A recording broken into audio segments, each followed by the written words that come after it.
कौन है ये लोग? कहां से आते हैं ये? তো আজকে আমরা চলে এসেছি নদীর ধারে। এই কয়েকটা শ্যামলা পাঠার দল এসেছিল আমার বাড়িতে, বলছে পিকনিক করবে। চলো দেখি আজকে নদীর ধারে পিকনিক।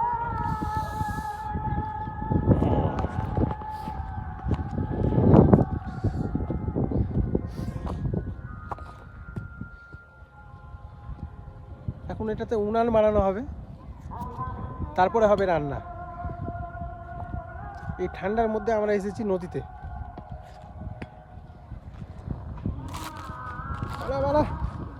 আমিও দেখি।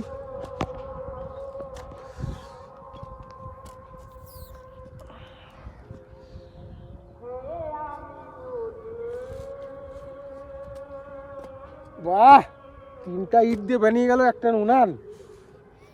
সাবাস।